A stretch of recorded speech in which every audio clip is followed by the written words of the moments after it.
हमला होता है और 26 लोगों की मौत होती है, कई महिलाएं विधवा हो जाती है। 26 महिलाओं ने अपने पतियों को खोया और इसीलिए इस ऑपरेशन का नाम रखा गया ऑपरेशन सिंदूर। जो इंडस वाटर सिस्टम का जो पानी पाकिस्तान में बहता है, अब उसको भारत अपने इस्तेमाल के लिए रोक सकता है। तो हर तरह से पृथ्वी, जल, अग्नि, वायु, आकाश, ये जो बेसिक 5 एलिमेंट्स हैं, इनके पूरे प्रहार से, आकाशीय शक्तियों से, जल की शक्ति से, मिसाइल की शक्ति से पाकिस्तान को इस बार पूरी तरह से भारत सरकार धूल चटाने के लिए कृत संकल्प है। पानी के स्तर पर, पानी की बूंद बूंद के लिए पाकिस्तान को तरसा दे और एक स्थिति ऐसी भी आए बरसात के टाइम में जब पूरे सैलाब से वो पाकिस्तान को बहा कर ही ले। लेकिन अगर लड़ाई जारी रहती है 3-4 दिन और अगर ये जारी रहती है, क्योंकि अभी तक तो उनके हालात लग नहीं रहे हैं, वो लगातार अब लोन लेते हुए भी दिखाई दे रहा है पाकिस्तान। 2 दिन की वो लड़ाई नहीं झेल पाया है, तो आगे की स्थिति किस तरीके से बदल सकती है, उनकी कितनी हालत खराब हो सकती है। चैनल्स के माध्यम से आप देखते होंगे कि लोग वहाँ आटे के लिए लड़ रहे हैं। वहाँ पर इन्फ्लेशन रेट 38% या उससे भी ज़्यादा पहुँच चुका है और डॉलर का रेट आप देखें, पेट्रोल के दाम देखें, उनकी अर्थव्यवस्था चरमराई हुई है। वहाँ की जो फ़ौज है वो एक ट्रेडर का काम करती है, वहाँ प्रॉपर्टी डीलिंग करती है, एग्रीकल्चर प्रोडक्ट बेचती है, मॉल चलाती है।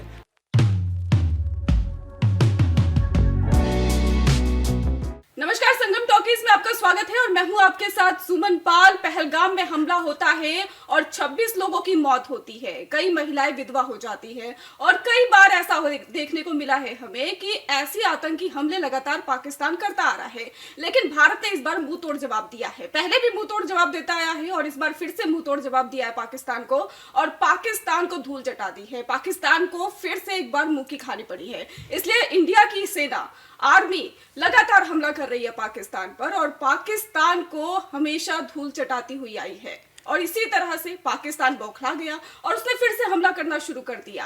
आपको बताएं कि सिंदूर स्ट्राइक के बाद से ही अब पाकिस्तान बौखलाया हुआ है और यहाँ पर हमला करने की लगातार कोशिश कर रहा है, जो बॉर्डर लगते हैं वहां पर हमला करने की कोशिश कर रहा है, लेकिन भारतीय सेना लगातार जवाब देती आ रही है। लेकिन पाकिस्तान को अब धरातल पर ही नहीं बल्कि वायु की तरफ से अगर कहें, आसमान की तरफ से कहें, हर जगह से उन्हें मुंह की खानी पड़ रही है। तो इस पर चर्चा करने के लिए हमारे साथ मौजूद है डॉक्टर नरेंद्र शर्मा, जो कि वाटर सेक्टर से एक्सपर्ट हैं। हमारे साथ चर्चा करने के लिए आपका बहुत स्वागत है। धन्यवाद जी। हम ऐसा जानना चाहेंगे, जिस तरीके से पाकिस्तान अपनी नापाक हरकतें लगातार करने की कोशिश कर रहा है, तो नदियों के जरिए किस तरीके से डैम बंद किए जा रहे हैं, उसका कितना असर पाकिस्तान में देखने को मिलेगा? जी धन्यवाद। तो सबसे पहले ऑपरेशन सिंदूर जो भारत का चल रहा है, तो 22 अप्रैल को जो एक कायराना हमला जो पहलगाम में हुआ, जिसमें कि 26 महिलाओं ने अपने पतियों को खोया और इसीलिए इस ऑपरेशन का नाम रखा गया ऑपरेशन सिंदूर।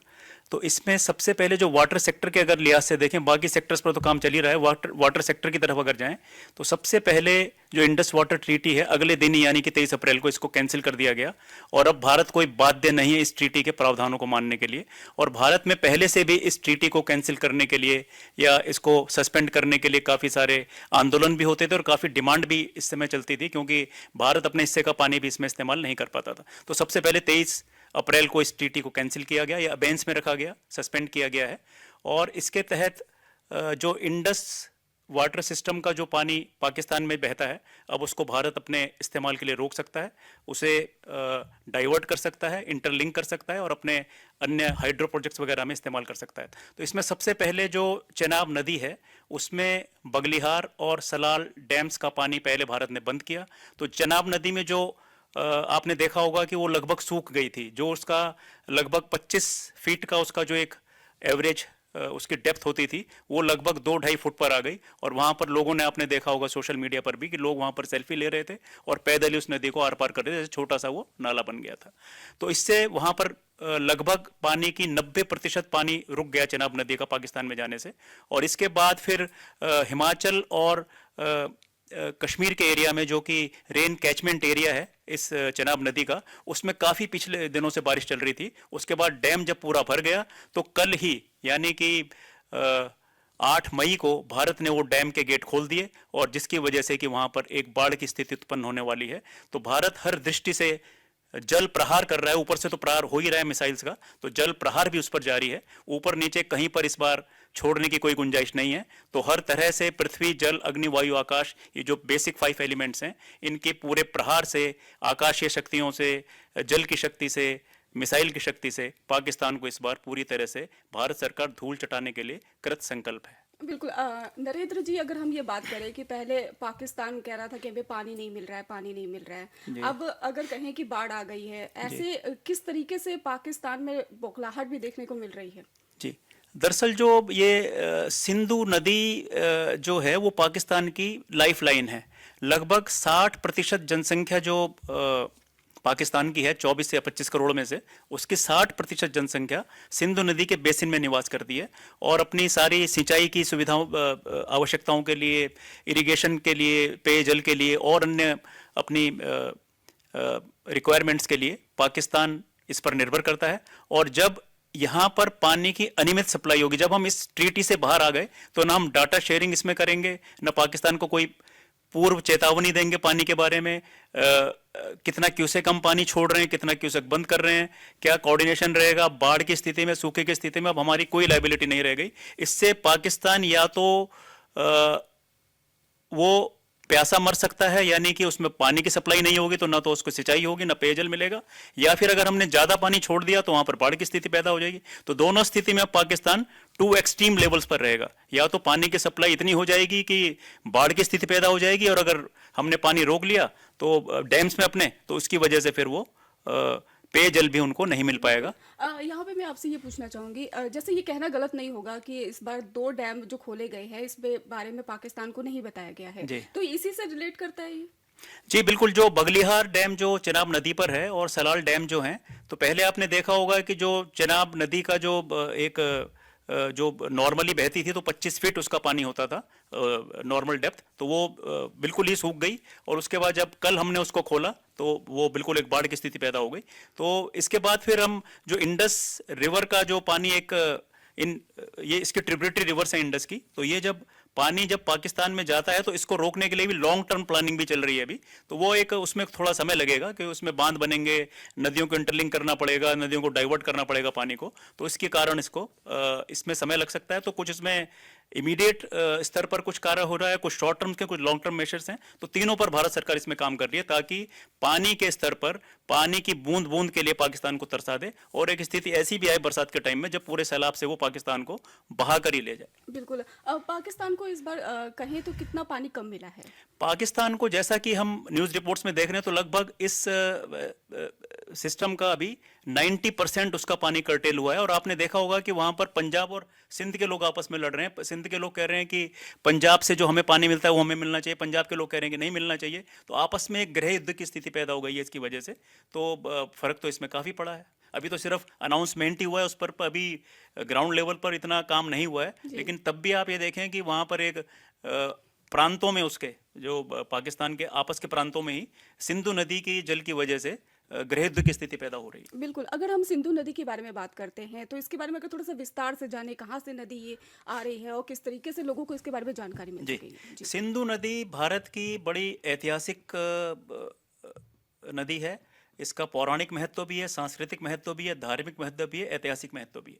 तो सिंधु नदी के किनारे ही सिंधु घाटी की सभ्यता पनपी, जिसको कि इंडस वैली सिविलाइजेशन कहते थे। और इंडस के नाम से ही फिर इंडिया का नाम भी कालांतर में पड़ा, जो कि एक रोमन भाषा का शब्द है।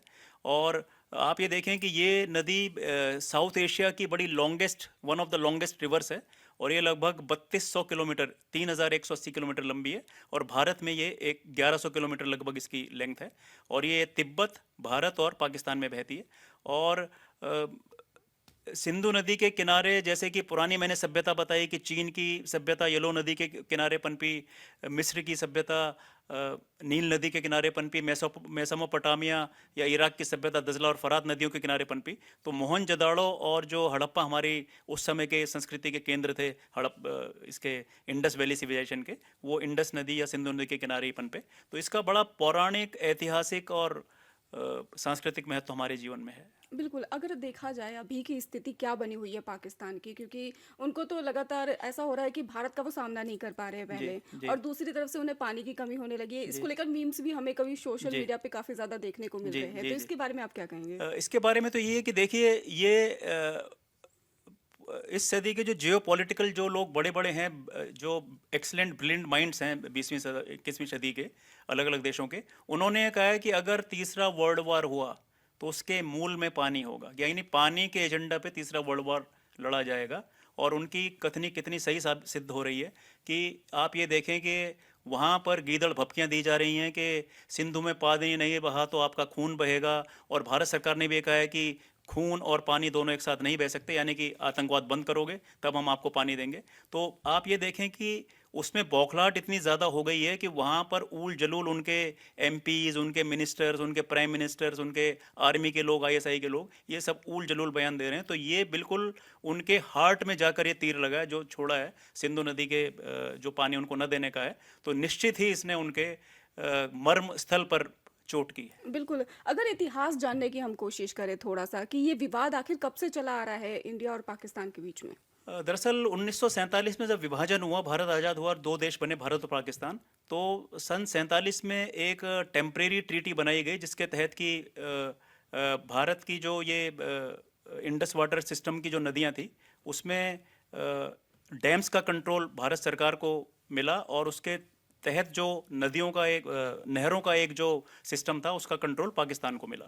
तो सन 1947 में पार्टीशन के बाद जब भारत और पाकिस्तान दो स्वतंत्र राष्ट्र बने, तो उस समय सिंधु नदी के जल बंटवारे पर कोई इस तरह का ऑफिशियल अकॉर्ड नहीं था। तो सन 1947 में जो एक अकॉर्ड हुआ तो उसमें भारत को सिंधु रिवर सिस्टम के डैम्स पर अधिकार दिया गया, और जो उसका कैनाल सिस्टम था, नहरों का जो जाल था, उसका कंट्रोल पाकिस्तान को दिया गया। 1948 में इसको कैंसिल कर दिया गया, और फिर एक डोमिनियन अकॉर्ड हुआ जिसके तहत पाकिस्तान को एक निश्चित राशि, निश्चित अमाउंट, फिक्स्ड अमाउंट के बेसिस पे सालाना वो हमें देता था, और इसके बदले में हम सिंधु में पानी रिलीज़ करते थे। और इन्हीं सारी टेंशन्स, डिस्प्यूट्स और वाटर शेयरिंग फार्मूला के चलते 10-12 साल तक ऐसे ही चला, और फिर 19 सितंबर 1960 को भारत और पाकिस्तान के बीच में इंडस वाटर ट्रीटी या सिंधु जल समझौता साइन हुआ, जिसमें भारत की तरफ से तत्कालीन प्रधानमंत्री पंडित जवाहरलाल नेहरू और पाकिस्तान की ओर से वहाँ के राष्ट्रपति अयूब खान ने सिग्नेचर किए। तो इस ट्रीटी के फिर चलते जो ईस्ट बाउंड रिवर्स थी, रावी, ब्यास और सतलज, इनका कंट्रोल भारत को दिया गया, और जो वेस्ट बाउंड रिवर्स थी, सिंधु, झेलम और चनाब, इनका कंट्रोल पाकिस्तान को दे दिया गया। लेकिन साथ में इसमें एक क्लॉज डाला गया कि जो वेस्ट बाउंड रिवर्स हैं जिनका कि कंट्रोल पाकिस्तान के पास रहेगा, उसका 20% हिस्सा भारत नॉन कंजम्पशन यूज़ के लिए, हाइड्रो इलेक्ट्रिक प्रोजेक्ट्स के लिए और इरिगेशन वगैरह के लिए इस्तेमाल कर सकता है। लेकिन वो 20% हिस्सा भी जो हमारा है, जो कि लीगल हमारा शेयर है, उसको भी हम इस्तेमाल नहीं कर पाते थे, और वो हिस्सा फिर सिंधु नदी में जाकर कराची के रास्ते अरब सागर में जाकर मिल जाया करता था। तो अब जो हमने एक इसकी व्यापक हमने एक स्ट्रेटजी बनाई है, इसके तहत हमारी शॉर्ट टर्म, तत्कालीन, शॉर्ट टर्म और लॉन्ग टर्म पॉलिसीज़ हैं। इसके तहत हमने सिंधु नदी, अब हमने इसको अबेंस में डाल दिया, सस्पेंड कर दिया इस ट्रीटी को भारत की तरफ से, और फिर हमने इसमें जो उस समय जो international bank for reconstruction and development, यानी कि जिसको वर्ल्ड बैंक कहते हैं, वो भी इसमें एक पार्टी थी, तो उसको भी हमने सूचित कर दिया कि हम इस संधि से बाहर आ गए, अब हमारी कोई इसमें ऑब्लिगेशन या कोई हमारा इसमें लाइबिलिटी नहीं है। तो इसके तहत अब हर तरह के हम मेजर्स में अपनाएंगे ताकि एक बूंद भी अतिरिक्त पानी पाकिस्तान को न जा सके, और या तो उसमें सूखे की कभी समस्या पैदा हो जाए या कभी बाढ़ से वो जलमग्न हो जाए। बिल्कुल। मैं यही आपसे पूछने वाली थी, जो नदियां हैं उसका कंट्रोलर किसके पास है, और उसका बेनिफिट अगर देखें, नुकसान देखें, उसके बारे में भी आप एक्सप्लेन कर रहे हैं। लेकिन अभी के जो हालात बने हुए हैं या आगे फ्यूचर की बात करें हम, किस तरीके से हम इसको देख सकते हैं? इसमें ये देखिएगा कि जैसे फिलहाल तो हमने डैम से पानी रोक लिया तो नदी का फ्लो रुक जाता है, लेकिन उससे हम बहुत समय तक स्टोर नहीं कर पाएंगे, क्योंकि डैम का पानी कभी न कभी खोलना पड़ेगा, और उसको डाइवर्ट करने का एकदम से भी कोई हमारे पास एकदम से कोई उपाय नहीं है, या इंटरलिंक हम दूसरी रिवर से कर पाएँ या दूसरे स्टेट्स में उसको डाइवर्ट कर पाएँ। तो इसके लिए हमें लॉन्ग टर्म प्लान करना पड़ेगा, और इसमें यही है कि हम उस पर बांध बनाने की कोशिश करें, लेकिन वो बड़ा लंबा समय लगता है। लेकिन फ़िलहाल तो ये है कि उसके अनाउंसमेंट से ही, जैसे कि पीछे मैंने जिक्र किया था कि जो चेनाब नदी का पानी रोका गया था डैम से, तो उसमें पाकिस्तान में एक, ये समझिए कि पेयजल की समस्या पैदा हो गई थी, या वहाँ पर पानी इरिगेशन में उनको दिक्कत आई, और उसके बाद जब हमने डैम्स के पानी गेट्स खोले तो वहाँ पर बाढ़ की स्थिति पैदा हो गई। तो इस तरह से हम समय समय पर उसको इस मज़ा चखा सकते हैं, और उसी को हम अपने एक हथियार के रूप में, पानी को पानी के प्रहार को एक हथियार के रूप में भी इस्तेमाल कर सकते बिल्कुल ये देखने को भी हमें मिल रहा है क्योंकि पहले सूखा कर दिया गया, हैं। उसके बाद एकदम बाढ़ ला दी गई है, तो जी पाकिस्तान किसी भी हालात में अब बचने वाला नहीं है, ये जी तो जी साफ जी तौर पर दिख रहा है। जी क्योंकि बिल्कुल। आतंकी उनके आतंकी इतने ज्यादा हो गए हैं कि जी वो लगातार हमला करते हैं भारत पे, जी जिसके बाद भारत पलटवार करता ही करता है, जी अक्सर ये करते करते जी हुए देखा गया है। जी तो अगर हम बात करें अभी हालात की, हमने बात कर ली कि पाकिस्तान के हालात किस तरीके से बने हुए हैं, लेकिन अगर हमें ये अगर लड़ाई जारी रहती है 3-4 दिन और अगर ये जारी रहती है, क्योंकि अभी तक तो उनके हालात लग नहीं रहे हैं, वो लगातार अब लोन लेते हुए भी दिखाई दे रहा है पाकिस्तान, जी 2 दिन की वो लड़ाई नहीं झेल पाया है, जी तो आगे की स्थिति किस तरीके से बदल सकती है, उनकी कितनी हालत खराब हो सकती है अभी? आगे की स्थिति देखिएगा कि पीछे आपके कुछ सालों से पाकिस्तान के आप यूट्यूब पर सोशल मीडिया में या न्यूज़ चैनल्स के माध्यम से आप देखते होंगे कि लोग वहाँ आटे के लिए लड़ रहे हैं। वहाँ पर इन्फ्लेशन रेट 38% या उससे भी ज़्यादा पहुँच चुका है, और डॉलर का रेट आप देखें, पेट्रोल के दाम देखें, उनकी अर्थव्यवस्था चरमराई हुई है। वहाँ की जो फौज है वो एक ट्रेडर का काम करती है, वहाँ प्रॉपर्टी डीलिंग करती है, एग्रीकल्चर प्रोडक्ट बेचती है, मॉल चलाती है, लड़ाई के अलावा बाकी सब काम करते हैं। तो वहाँ की फौज जो है, पाकिस्तान की आवाम को ये समझना चाहिए कि उनकी सबसे बड़ी शत्रु पाकिस्तान की फौज है, और उनके खिलाफ उनको विद्रोह करना चाहिए। और उनका जो पश्तून का एरिया है, जो सिंध का एरिया है, जो बलोच लिबरेशन आर्मी है, इस समय उनको भी सक्रिय होकर पाकिस्तान को इस समय बड़ा अच्छा अवसर है कि 4 टुकड़ों में इसको विभाजित किया जाए। और भारत का जो हिस्सा है जम्मू और कश्मीर का, जिसमें कि संसद ने अपना प्रस्ताव पारित किया हुआ कि हम उसको वापस लेंगे, तो पाक ऑक्युपाइड कश्मीर वो हिस्सा भी हम वापस ले लें और पाकिस्तान को 3 हिस्सों में बांट दें।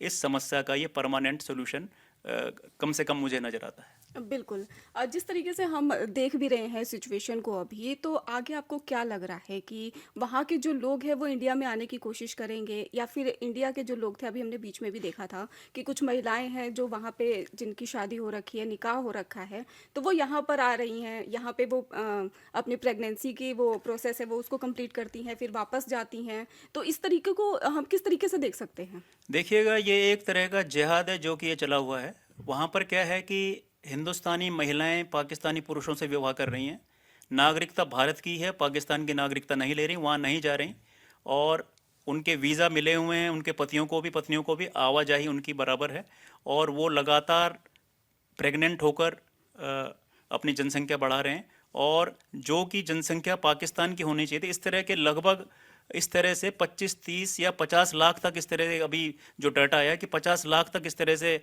बच्चे जो यहाँ पर पैदा हो चुके हैं, जिनको भारत की नागरिकता मिल चुकी है। तो इस पर सरकार को एक गंभीरता से सोचने का इसमें चाहिए। और इस समय सबसे बड़ी जो चीज़ है वो ये है कि इन सभी के जो लॉन्ग टर्म वीज़ा हैं वो कैंसिल होने चाहिए, और इसके अलावा इनको इंसिस्ट करना चाहिए कि ये जहाँ पर इनका विवाह हुआ है भविष्य में इस तरह का विवाह ना हो, और जहाँ विवाह यानी कि पाकिस्तान में हुआ है तो वहाँ अपनी नागरिकता लेकर ये वहाँ चले जाएं, ताकि भारत पर ऑलरेडी जो एक जनसंख्या का इतना बोझ है, इस बोझ को और न बढ़ाएं। तो डॉक्टर नरेंद्र शर्मा जी, आपने इतनी सारी चीज़ें बताई हैं कि किस तरीके से पाकिस्तान को अब मुंह की खानी पड़ रही है, और लगातार पाकिस्तान अपने जो आतंकी हमले कर रहा है उसको जवाब भी उसको लगातार मिल रहा है, तो धरातल पर भी हमने देख लिया है, और कहें कि हर जगह से वो मुंह की खा रहा है।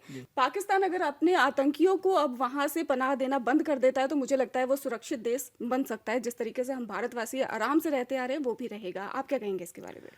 देखिएगा, भारत और पाकिस्तान जब 2 राष्ट्र बने तो 1948 में ही पाकिस्तान ने पहला हमला भारत पर किया, कबाइलियों को भेज के कश्मीर में। उसके बाद सन 1965 की लड़ाई पाकिस्तान से हुई, सन 1971 में हुई, कारगिल का युद्ध हुआ, उसके बाद उनका प्रॉक्सी वार चला 1990 ऑनवर्ड से, जो कि लगातार चला रहा है आतंकवादियों के थ्रू। तो अब इस समय आ गया है कि परमानेंट सोल्यूशन का, सांप के फन को पूरा कुचलना चाहिए इस समय से। अभी अगर आप उसको अधमरा छोड़ देंगे, साल 6 महीने के बाद फिर से वो आतंकवादी भेजना शुरू करेगा। तो अब यही है कि पूरे देशवासियों की इच्छा यही है कि इस समय इस नाग के फन को पूरी तरह से कुचला जाए, इसको 4 हिस्सों में विभाजित किया जाए, और अपना जो एरिया है पाक ऑक्युपाइड कश्मीर का जो हिस्सा है, वहाँ पर हमारी विधानसभा की सीटें जिनको हम खाली छोड़ते हैं उसको वापस भारत में मिलाया जाए, पाकिस्तान के 4 टुकड़े किए जाएं। यह इस समस्या का परमानेंट सोल्यूशन एटलीस्ट मुझे नज़र आता है। बिल्कुल। डॉक्टर नरेंद्र शर्मा, आपका बहुत बहुत धन्यवाद हमारे साथ जुड़ने के लिए और इतनी अहम जानकारी देने के लिए। धन्यवाद। तो दर्शकों, लगातार पाकिस्तान अपनी हरकतों से बाज नहीं आ रहा है, लेकिन भारत जो है लगातार डट के खड़ा हुआ है और जवाब जरूर दे रहा है। और उनको एक के बदले दो खानी पड़ रही है, या कहे 100 खानी पड़ रही है, ये भी कहना गलत नहीं होगा। हम लगातार न्यूज देख रहे हैं और लगातार अपडेट रह रहे हैं। सोशल मीडिया से तस्वीरें सामने आ रही है जहां पर पाकिस्तान की हालत खराब नजर आ रही है। बहुत बहुत धन्यवाद हमारे साथ जुड़ने के लिए।